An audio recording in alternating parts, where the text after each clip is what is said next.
이 시간 우리 박주은 청년 기도해 주시겠습니다.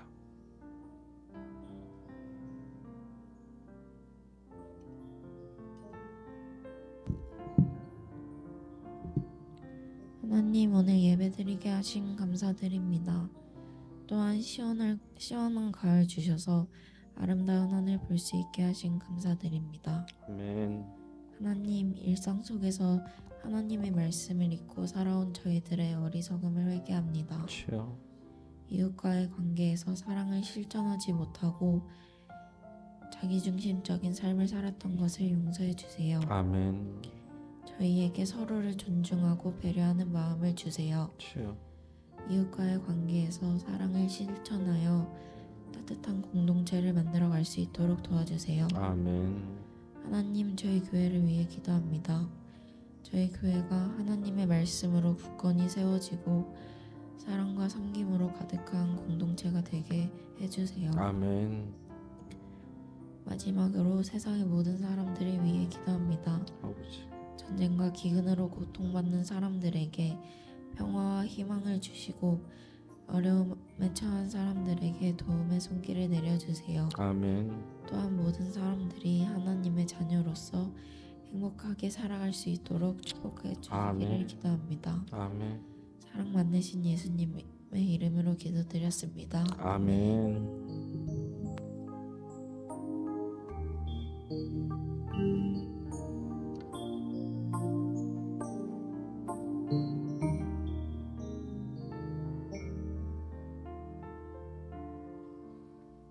자, 성경 말씀은 마태복음 15장 21절에서 28절까지의 말씀을 보겠습니다. 마태복음. 자, 지지난주에도 더 됐군요. 한번 제가 요 예화로 말씀드렸던 내용 중에 하나인데, 이 가나안 여자의 믿음입니다. 이 가나안이라는 것은 이곳은 그 유대가 아니에요. 그래서 그 얘기는 뭐냐면 그 이스라엘 사람들은 선민의식이 있잖아요. 지금도 그렇고. 그래서 유대인 말고는 그 우리로 치면 적통, 피가 순수한 피가 아니다. 그래서 그 이방인들을 좀 멸시하는 경향이 있습니다. 가나안은 이방인이었죠. 그 여인의 하나입니다. 이걸 하시면서 한번 저희가 함께 교독하겠습니다. 여러분들 요즘에 그 소원이라고 표현해도 되겠죠. 소원이나 소망이 있으십니까? 어떤 게 소망인지 모르겠습니다만은 저는 이게 그 너무 많아서 문제인데 너무 많아서 문제인데 다들 그 소망이나 소원이 있으실 줄로 압니다. 근데 이제 그걸 이루고 그거를 완전히 체계적으로 해서 결국은 결과를 보기까지는 너무 힘든 게 우리의 모습이죠. 요즘에 TV를 볼 때마다 저희 중동 얘기를 좀 보게 되는데 그냥 중동이 정말 미쳐가고 있는 그런 상황인 것 같습니다. 수많은 사람들이 죽건 말건 간에 상관이 없습니다. 이스라엘이 제일 지금은 힘이 제일 센 그런 상태잖아요. 부자 나라고 미국의 비호를 받고 있고 이런 상태인데, 근데 그런 누가 댓글에다 그렇게 쓴 것을 제가 봤습니다. 그 페북에다가 누가 그렇게 썼던데, 성경에는 오른뺨을 맞으면 왼뺨도 주라고 써놨더만 이스라엘 사람은 뺨 한 대 맞았다고 상대방의 팔을 부러뜨리고 있는 것 같다라고 이제 표현을 하더라고요. 듣고 보면 참 부끄럽습니다. 그 밑에다가 뭐라고 쭉 달렸냐면 이것 봐라 교회 다니면 안 돼부터 시작해가지고 안 좋아요. 오히려 선교에 방해가 되고 있는 거죠. 많은 우리 옛날식 그 예수천당 불신지옥 이런 선교의 구호들이 있었잖아요. 그리고 이제 가가지고 거의 윽박지르듯이 선교하던 1세대 선교론이 있었습니다. 전도할 때도 이제 그렇게 해야 된다 뭐 이런 식으로 했는데, 오히려 지금에 와서 뒤돌아보건데 이제 최근에 선교 신학자들을 보면 이런 것들이 오히려 우리 한국 교세를 키우는 데는 잠시 도움이 됐을지 모르지만 앞으로 이 지속을 얘기하는 데는 상당히 어려운 그런 모습을 자초하지 않았냐라고 이제 표현하는 사람들도 봤던 것이죠. 어찌됐든지 간에 한국 교회가 소망이 있습니다. 그래서 그 소망이 다시금 과거를 회복하자 뭐 이러면서 이제 그 소망을 얘기하고 소원을 얘기하는데, 근데 거기에 써져 있는 거 보면 그 밑에 써져 있는 그 많은 이야기들이 어떻게 하면 다시 우리가 많은 이들을 전도하고 선교할까를 보면 다들 혐오의 이야기를 하고 있습니다. 뭐 대표적으로 요즘에 많이 거론되는 그 젠더 문제라든가 동성애 문제라든가 다 잡아 죽여야 돼요. 그리고 나쁜 상황들 이런 거 다 잡아 죽여야 되고, 국가를 위협하는 뭐 공산주의 뭐, 안타깝습니다. 사랑을 얘기하지는 않습니다. 예수님이 말씀하셨던 것은 사랑을 얘기하는 거예요. 오늘 본문에 보면은 유일하게 레이시즘이죠. 유일하게 인종차별적인 얘기를 예수님께서 하시는 장면이 나옵니다. 지금 이런 말씀하셨으면 예수님 잡혀갈 정도의 얘기를 하는 장면이 나오는데, 왜 그랬는지에 대해서 우리는 좀 고민을 하면서 이 말씀을 좀 보고자 합니다. 어떤 사람이요, 한 남자가 목사님께 그 상담을 하러 왔습니다. 내용인즉 뭐냐면, 결혼을 했는데 결혼한 이유가 이 여자가, 아내가 노래를 너무 잘한다라는 거예요. 그래서 그 모습에 반해가지고 결혼을 했는데, 결혼을 하고 보니까 노래는 하지 않고 욕만 하더랍니다. 꾀꼬리 같은 소리로 그래서 높은 욕만 하더랍니다. 그래서 너무 화가 났다 뭐 이런 얘기를 하고 있는데, 그랬더니 이제 목사님이 하시는 말씀이, 야, 당신은 정말 외국 얘기니까요, 매지션, 마술사 같다라고 표현을 해요. 그럼 무슨 얘기예요 했더니, 당신은 아내의 입에서 욕이 나오게도 할 수 있고 노래가 나오게도 할 수 있는 사람입니다 라고 하는 거예요. 이렇게 하면서 당신이 부탁하고 당신이 하는 대로 부인은 응할 것입니다 라고 얘기를 하면서, 욕이 나오는 것은 당신이 욕이 나오게 만들었기 때문입니다 라는 얘기를 합니다. 결국 우리의 삶 속에서는 원인과 결과, 인과응보라고 하지 않습니까? 어떤 원인을 주는 거, 물론 아닌 경우도 있겠지만 대부분의 경우 어떤 결과에 관해서는 그 원인을 우리 스스로가 제공하고 있는 점도 많다라는 거예요. 그래서 우리가 어떤 소망을 이루려면 그 원인을 우리가 제공하고 그 결과를 발휘해야 된다는 거죠. 아주 단순한 얘기입니다. 요즘 우리 학생들 아무도 못 받았잖아요. 전부 다 열심히 공부하고 있습니다. 맞지? 그렇게 생각합니다. 내일부터 시험이에요. 시험이고 애들 보면 참 안타깝습니다. 밤 뭐 2시, 3시까지 공부를 해요. 저는 이제 우리 특히 둘째 딸이 그 고등학생이니까 공부하는데, 공부 그렇게까지 할 거면 하지 마라, 나는 그렇게 해본 적이 없다 뭐 이렇게 이제 말렸는데, 제가 말리니까 이제 하더라고. 또 참 특이합니다. 우리 어머니 저기 앉아 계시자면 어머니는 저를 열심히 공부하라 그랬거든요. 그래서 안 했습니다. 나는 하지 말라는데 했어. 봐요, 제 말 맞죠? 하지 말라야 한다니까. 자, 어쨌든 간에 소망을 이루려면, 시험을 잘 치려면 제일 처음에 해야 될 게 뭘까요? 공부를 해야 되는 거예요. 그죠? 공부를 하면서 계획적으로 어떤 시험 문제 출제 경향도 파악하고 이렇게 공부를 해 나가야지 결과를 기대할 수 있는 겁니다. 이게 비단 그 소원이라는 게 하늘에서 뚝 떨어지고 우리 소망이라는 게 하늘에서 뚝 떨어지는 게 아니라는 거예요. 그 소망을 이루기까지 우리는 노력하고 애써야 된다라는 것을 이 짧은 얘기를 통해서도 볼 수 있다라는 거예요. 이 여인에게 있어서 보세요. 예수님을 쫓아가는 이 가나안의 여인에 있어서 가장 원하는 게 뭐예요? 그렇죠. 딸이 지금 귀신에 들렸어요. 딸이 낫기를 바라는 겁니다. 자, 귀신에 들렸다는 것은 여러 가지 의미로 해석될 수가 있는데, 일단은 아프다는 거예요. 일단은 아프다는 거예요. 과거에는 아프면, 과거가 아니 성경 시대는 아프면 귀신 들렸다, 뭐 어디 아프다 뭐 이런 식으로 얘기를 했으니까요. 일단은 아프다는 거고, 정서적으로도 문제가 왔다라는 것을 우리가 알 수가 있습니다. 신앙생활도 소망이 있는 신앙생활을 하는 분들이 있어요. 왜? 내가 예수님, 우리 하나님 열심히 믿음으로 말미암아 내가 여기서 이루고자 하는 것들이 있습니다 라면서 소망을 갖고 있습니다. 그러나 소망을 이루는 방법대로 하지 않고 다른 원인을 제공하면 그게 이루어지지 않기 때문에 낙심하는 경우가 있다라는 거예요. 그러면 어떤 것이 우리에게 있어서 이 말씀을 통해서 볼 수 있는지를 한번 보자라는 것이죠. 첫 번째로 보면 이 여인은 낮아졌습니다. 예수님께서 이 두로와 시돈 땅을 지나게 되실 때 이 이방 여자가 쫓아온 거잖아요. 그리고 이 딸이 귀신 들렸고 이 딸의 이 병 때문에 어머니는 가슴이 찢어질 정도로 아팠을 겁니다. 그리고 이 병 때문에 귀신 들렸다라는 표현을 보면 주변 사람들이 이 딸을 어떻게 대하겠습니까? 이제 앞으로 딸이 살아갈 일에 대해서 어머니는 보지 않아도 보이는 거죠. 정말 멸시와 천대 속에서 죽어갈 수밖에 없다라는 것을 알게 된 겁니다.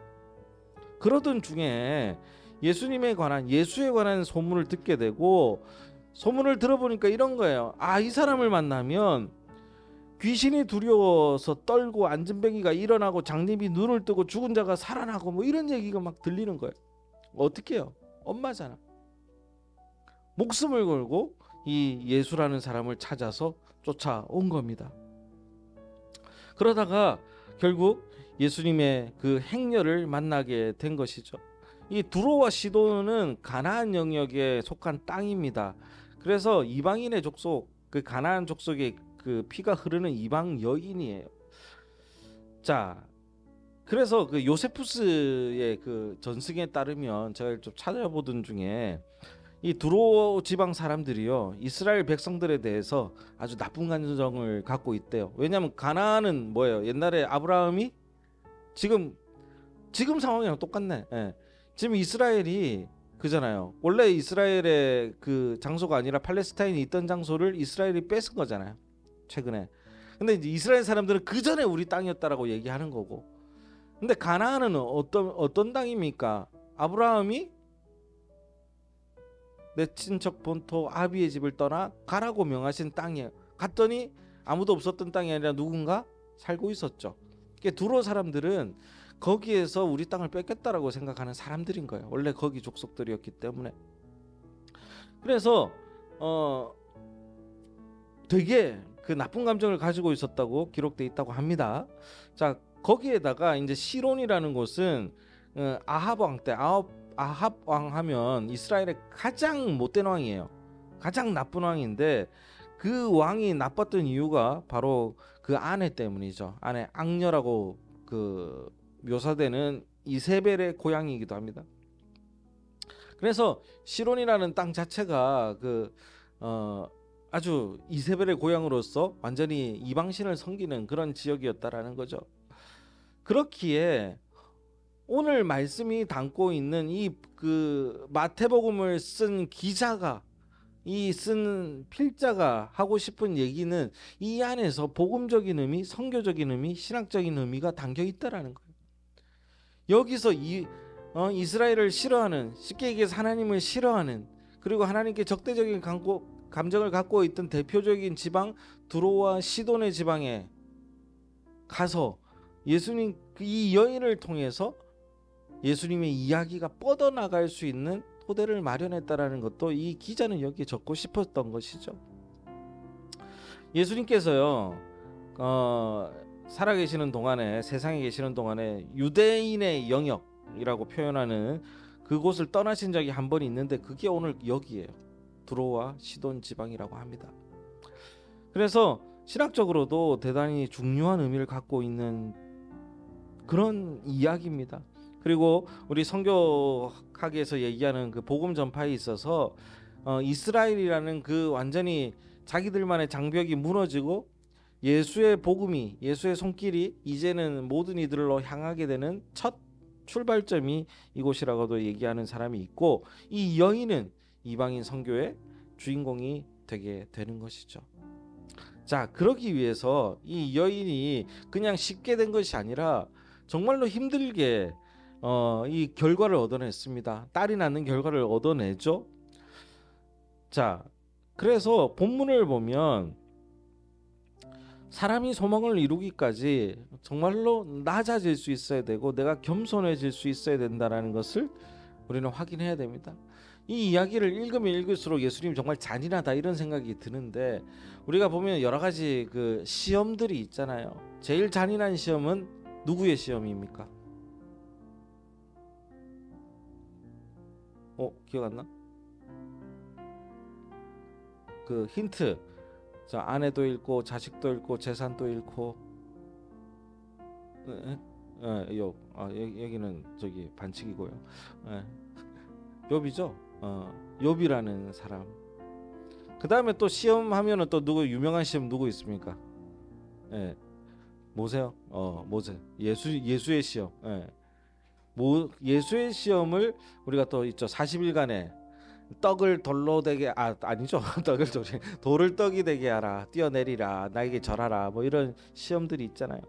근데 여기서도 하나의 시험으로 보인다라는 겁니다. 여인은 이 예수님께 이 여인이 좋은 소리를 듣기를 원한 게 아니에요.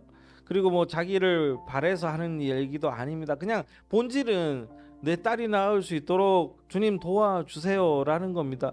그래서 이것만 할 수 있다면 모든 걸 다 포기할 수 있는 마음이라는 것이죠. 그런데 그 당시에는요, 바리새인들이 사두개인들, 뭐 서기관들 이렇게 표현하면, 여러분 3종 세트 외워놓으시면 됩니다. 바리새인, 서기관, 사두개인 이렇게 하면은 그 유대 사람인데 뭘 하는 사람이냐면 좀 외식하는 자, 그러니까 바깥에 보이는 것을 좀 명예와 권력 이런 걸 더 좋아했던 사람이라고 생각하면 됩니다. 자, 그래서 이 바리새인들이 좋아하는 것은 보기 좋은 곳이고 높은 곳이고 좋은 자리들입니다. 그런데 예수님이 원하셨던 것은 그 당시에는, 예수님이 뭐예요? 아가페적인 사랑이잖아요. 희생이고 섬김을 얘기하는 자리입니다. 그래서 여인은 딸을 낳게 하기 위해서 얼마든지 낮아질 수 있었고 온갖 멸시도 당할 수 있었던 것을 오늘 보여주는 본문인 것이죠. 우리도 마찬가지입니다.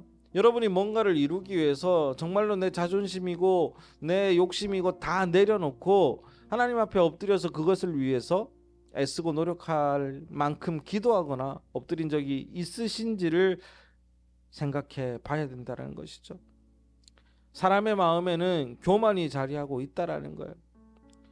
옛날에 그 누구죠? 그 우리 아이가 달라졌어요. 이 무슨 요즘 유명한 오은영인가? 오은영 선생님 맞아요. 이은영 선생님 초창기에 나와 있을 때 참 특이하게 봤던 게 아이가 한 3학년 뭐 이렇게 좀 됐던 아이인 것 같아요. 그래 막 얘 완전 갈지바보야 막 이러고 있는데 어떻게 하냐면 그 오은영 선생이 등치가 좋잖아요. 걔를 꽉 끌어안아요. 막 몸부림을 쳐요. 못 움직이게. 그리고 난 다음에 그 애가 처음에는 에잉 나 뭐 하다가 으아 나중에는 소리 지르고 하다가 이게 다 끝나면 푹 쳐져. 그리고 뭐예요? 이제야 들을 준비가 되고 이 아이가 달라집니다. 와 신기하다. 그렇게 얘기. 문제 자기 마음에 그 아이 가운데 자기가 세계 그 집에서 최고라는 욕심이라고 표현해야 되나요? 그런 마음이 있기 때문에 그런 거예요. 그거는 강영욱이 얘기하는 강아지 개들 사이에서도 마찬가지잖아요. 그 서열에서 가장 막 물고 이러는 게 이 개가 이 가정에서 자기가 제일 높은 서열인 줄 알기 때문에 그렇다라는 거예요. 그래서 네가 그게 아니라는 것을 강영욱이 와가지고 찍어 누르면서 너는 여기 구성원이지 네가 대장이 아니야 라는 것을 가르쳐주는 상황이지 않습니까? 그러면서 뭔가를 이루려면 우리가 겸손해지고 낮아져야 한다는 것을 보여주고 있는 겁니다. 옛날에 인터넷에서 어떤 조사기관 사람들이 이렇게 그 질문을 했는데, 사람들이 당신의 가정에서 누가 제일 잘났다고 생각합니까? 라고 이제 물어보는 거예요. 그러니까 이제 예를 들어서 우리 희연이한테, 희연아 니네 가정에서는 누가 너를 제일 잘났다고 생각하니? 말이 이상하네. 너희 가정에서 누가 제일 잘났니? 이렇게 이제 물어보는 거. 잘났니? 최고니? 이렇게 물어보면 그럼 희연아 누구야? 그걸 봐요. 여러분 놀라지 마십시오. 87%가 자기라고 대답합니다. 예? 당연한 거라니까요. 이상한 게 아니라. 그러면 우리 저기 전 집사님 그 우리 아이들이랑 우리 기사씨랑 같이 있는 누가 제일 잘났어요? 봐요. 말할 게 없어. 예. 그래서 저죠. 예, 저죠. 뭐 그걸 물어봐요. 예. 다 그래서 우리 뭐래요? 막 아유 그래 니 잘났다 이러잖아요. 합니다. 그 잘났다라는 거예요. 사람의 본능에는 우리 스스로를 과대평가하는 게 있습니다. 왠지 아세요? 우리는 우리가 보이지 않기 때문에. 내 눈으로 내 입술을 볼 수 있는 사람은 없습니다. 본다고 하면 그 거울 보니까 진짜 그게 보이면 입이 나왔거나 눈이 나왔거나 둘 중에 하나인 거예요. 스스로를 바라볼 수 있는 사람, 자기 얼굴을 볼 수 있는 사람은 세상에 없잖아요. 거울이 아니고서는. 자, 그런데 하나님께서도 이런 작업을 하셨다라는 거예요. 제일 처음에 우리가 바라볼 수 있는 게 모세죠. 구약에서는 모세를 대표적으로 볼 수가 있는데 모세를 어땠습니까? 모세를 데려다가 쓰면서 모세를 완전히 그냥 굴립니다. 그 완전히 모세를 처음에 하나님께서 데리고 쓰실 때는요, 쓰시고자 해서 어떻게 하냐면 교육을 시켜요. 어디서? 제일 좋은 기관, 왕립, 그죠? 이집트 왕립, 공주의 딸로 크잖아요. 최고급 교육을 받습니다. 무술도 잘해. 그래서 얼마나 잘하냐면 한 방에 사람을 죽일 수 있을 정도로 무술도 잘하게 만들어 놔요. 그리고 난 다음에 어떻게 해요? 광야에 던져버립니다. 그 작업이 뭡니까? 계속 낮아질 수 있도록 만드는 것이죠. 그리고 난 다음에 낮아지게 굴리는 겁니다. 그리고 80이 돼서야 불러다가 쓰시는 거예요. 바울도 어떻습니까? 바울도 처음에는요, 얼마나 잘난 사람이었습니까? 유대인들 중에서도 로마 유대인으로서 내가 일본의 앞잡이 같은 경우잖아요. 그래서 다 때려잡고 기독교인들 때려잡으면서 내가 정말 대단한 사람이다 라고 얘기를 합니다. 결국 바울은 어떻게 됩니까? 눈도 멀었다가 그다음에 자기 지병도 있죠. 간질이 있습니다. 지병도 있고 그러면서 계속 낮아집니다. 결국 뭐라고 얘기하냐면 바울은 내가 전에는 회방자요 핍박자요 포행자였으나 도리어 이제는 긍휼을 입은 것은 내가 믿지 아니할 때 알지 못하고 행하였음이라 하였고, 그리고 자기 자신에게 죄인 중에 내가 괴수다. 그러나 내가 긍휼을 입은 까닭은 예수께서 내게 먼저 일절 오래 참으심을 보이사 후에 주를 믿어 영생 얻는 자들에게 본이 되려 하려 하심이니라. 디모데전서의 말씀입니다. 그러면서 낮아지고자 합니다. 그리고 높아지고자 하니까 하나님께서도 밟아요. 뭐라고 얘기하냐면 바울이 어떻게 얘기하냐면 막 선교하러 다니다가 그 지병이 있다 그랬잖아요. 하나님 지병이 있습니다. 요것만 고쳐주시면 내가 더 선교도 잘하고 내가 더 열심히 할 수 있을 것 같습니다. 나를 요것만 고쳐주세요라고 얘기를 해요. 하나님 뭐라고 그러는지 아세요? 희연아 뭐라 그랬겠냐?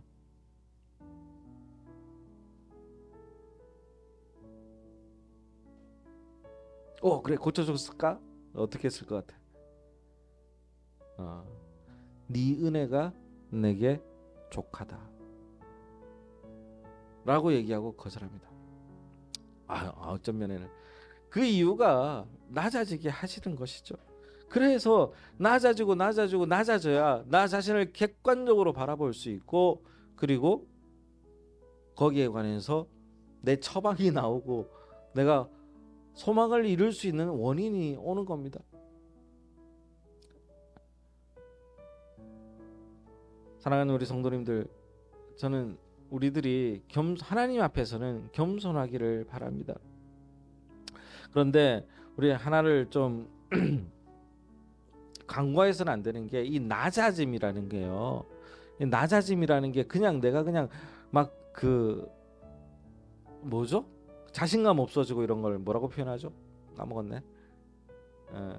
위축되고 이렇게 살아가는 게 아니라 이 겸손이라는 것은 내가 낮아짐으로 말미암아 누구를 높여드리는 겁니까? 신앙인은 하나님을 높여드리는 거예요.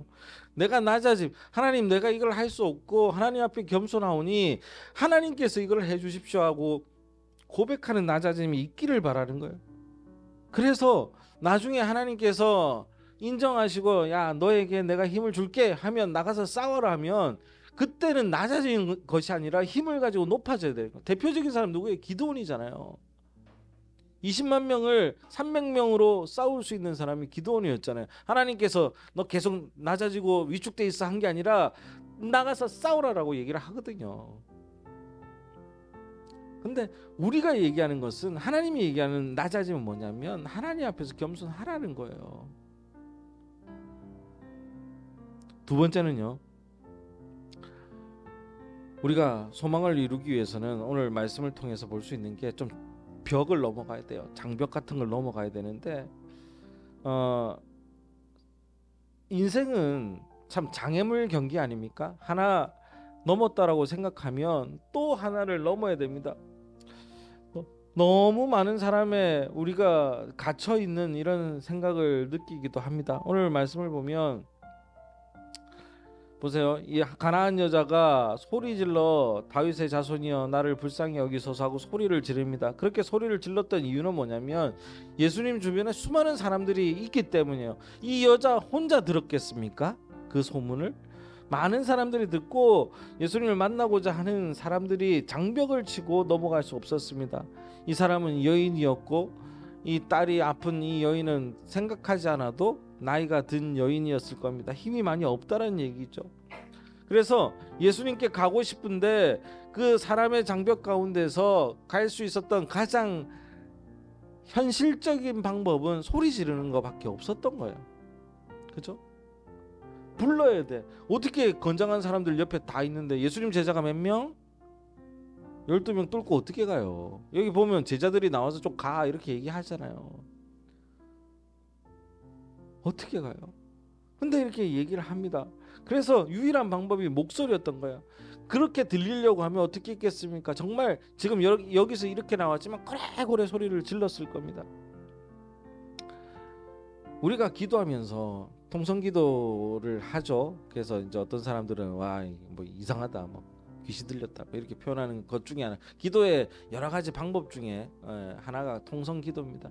그게 이 통성기도의 이 모습은 소리 지르고 막 여기에 포인트가 있는 게 아니에요. 소리 질러서 나빠. 어떤 사람은 소리 지르면서 해야 돼.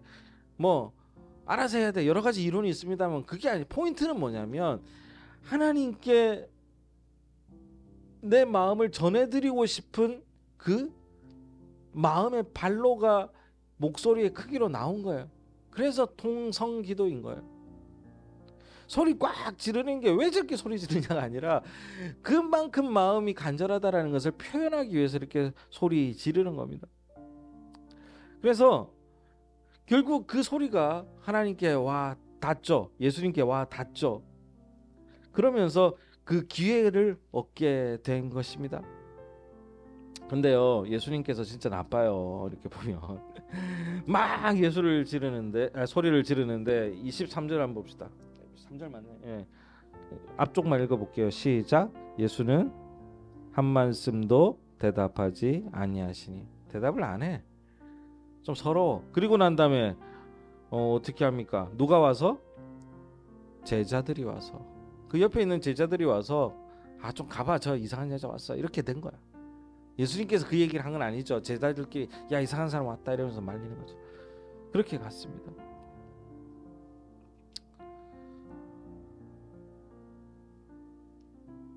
그리고 난 다음에 계속 소리 질렀겠죠. 처음에는 들은 척도 안 하셨던 거예요. 우리가 아는 예수님이라면 사랑의 예수님, 어떤 예수님이에요? 우리 상상은 그렇잖아요. 이렇게 내가 얘기를 했으면 예수님께서 두 팔 벌려가지고 와가지고 아무개 여인아 네가 나를 찾아왔구나, 야 많이 아팠지, 이렇게 해야 우리 상상에 맞는 예수님 아니에요? 그죠? 근데 아니잖아.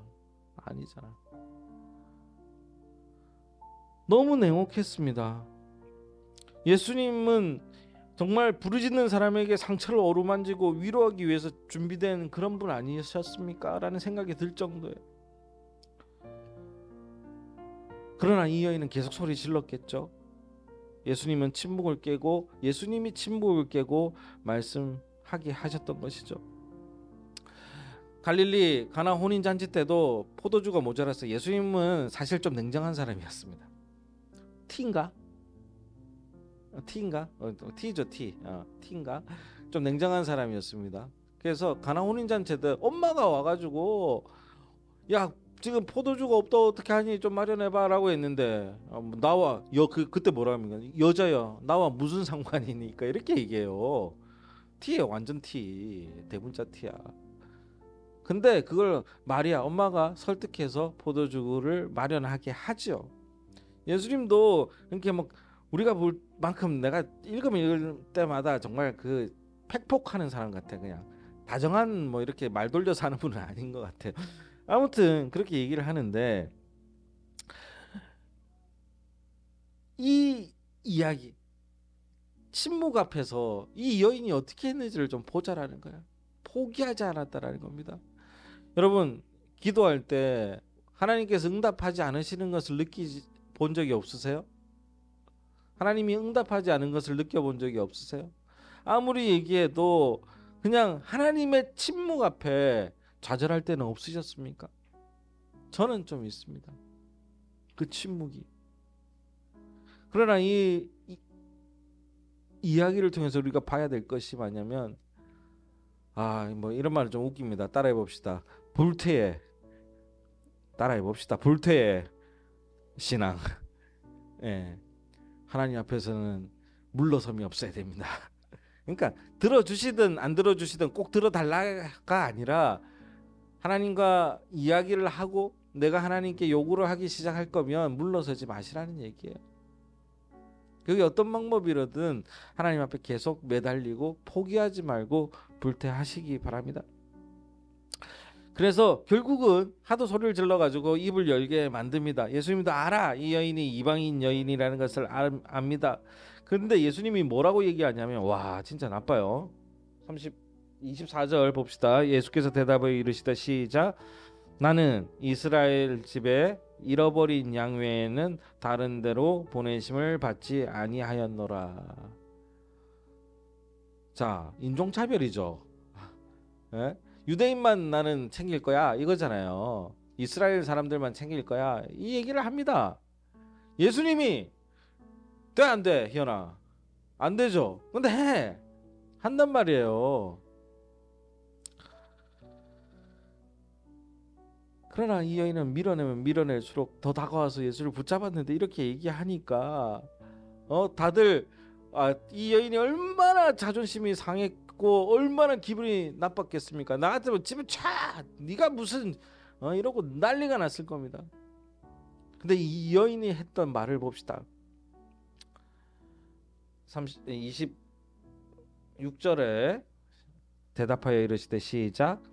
자녀의 떡을 취하여 개들에게 던짐이 마땅하지 아니하니라. 그랬더니 여자가 이르되 주여 올소이다마는 시작. 개들도 제 주인의 상에서 떨어지는 부스러기를 먹나이다 하니. 얼마나 놀라운 고백입니까? 예수님께서 도와달라고 하니까 봐요. 여자가 주여 저를 도우소서 하니까 자녀의 떡을 이스라엘 사람들을 고쳐주고 애써야 될 에너지를 개들에게 이방인들 다른 너희들에게 던져주는 것이 마땅하지 아니하다라고 얘기했더니 이 여자가 개들도 상에서 떨어지는 부스러기 받아먹지 않습니까? 도와주십시오라고 했던 거예요. 그러자마자 예수께서 대답하여 이르시되 시작. 여자여 내 믿음이 크도다. 내 뭐대로 소원대로 소망대로 되리라. 아멘. 아멘 한번 합시다. 아멘. 이게 중요한 얘기예요. 이 여인의 기본적인 마음은 그 여인이 이런 말을 잘하고 그 입이 좋았던 것이 아니라 이 여인은 엄마였습니다. 엄마가 딸을 고치기 위해서 못할 것은 없었던 것이에요.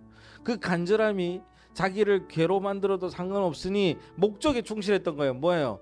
내 딸이 낫기만 하면 나는 괜찮다라는 얘기를 하고 있는 겁니다. 결국 이 여인은 예수를 감동시켰고 예수님은 이 이야기를 성경에 잡아 놓으신 것이죠. 말씀을 정리하겠습니다. 사랑하는 우리 성도님들, 이 이야기가 우리를 위해서 지어진 이야기라는 것에 좀 초점을 좀 맞추시기 바랍니다. 지어졌다는 게 아니라 우리를 위해서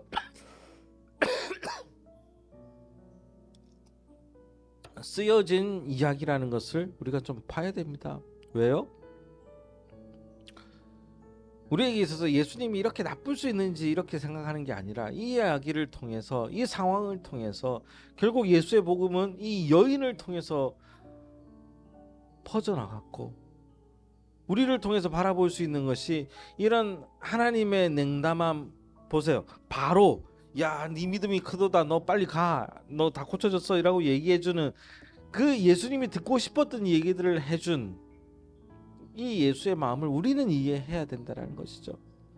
이스라엘 사람들은요, 정말 보수적인 사람들이고 꽉 막힌 사람들이에요. 우리 민족 아니면 구원할 수 없다고 생각하는 겁니다. 거기에 와서 이방인 여자 구원해 달라고 했으면 그 당시에 예수가 바로 살려주거나 뭘 해줬으면 욕먹었을 거예요. 저 이방인에게도 저렇게 해주나요? 이러면서 별소리 다 들었을 겁니다. 그러나 이 대화를 통해서 이 여인의 고쳐짐은 아무도 욕하지 않게 된 것이고, 그 선교의 방법과 그 신학적인 방법과 그 신앙적인 모습이 우리에게도 전해진다라는 겁니다. 학문적으로 보는 게 아니라 이제 우리가 신앙적으로 볼 때, 주여 올소이다마는 개들도 자기 주인의 상에서 떨어지는 부스러기를 먹나이다 라고 할 만큼 우리는 낮아질 줄 알아야 되고, 진정한 순종과 긍휼은 내 뜻과 하나님의 뜻이 다를 때 하나님의 뜻에 굴복하고 그 뜻을 따라가는 게 바로 하나님이 원하시는 순종인 겁니다. 결국 이 여인에게 있어서의 가장 큰 목적을 이루게 됩니다. 뭡니까? 여인의 네 믿음이 크도다, 너의 소망대로 될지어다 라는 하나님의 말씀을 듣는 것입니다. 저는 우리 성도님들께 이 여인의 마음이 전달되기를 바랍니다. 여러분이 바라고 소망하는 것이 있다면 이 여인처럼 낮아지고 벽을 넘어서 우리가 하나님을 감동시킬 수 있는 그런 소망을 이루시는 우리 성도님들 되시기를 간절히 축원하겠습니다. 기도하겠습니다. 하나님 감사합니다. 주님, 우리는 얼만큼 주님을 감동시키었는지 돌아보게 하여 주시옵소서. 하나님께서 우리가 원하는 바를 이룰 수 있는 키를 갖고 있음에도 불구하고 하나님, 우리가 그 앞에서 우리의 욕심을 세우고 자존심을 세우지 않았는지 돌아보게 하시고, 적어도 하나님 앞에서는 낮아짐으로 말미암아 세상 앞에 당당할 수 있는 저희들이 될 수 있도록 주님 도와주시옵소서. 감사드리오며 예수 그리스도 이름으로 기도합니다. 아멘.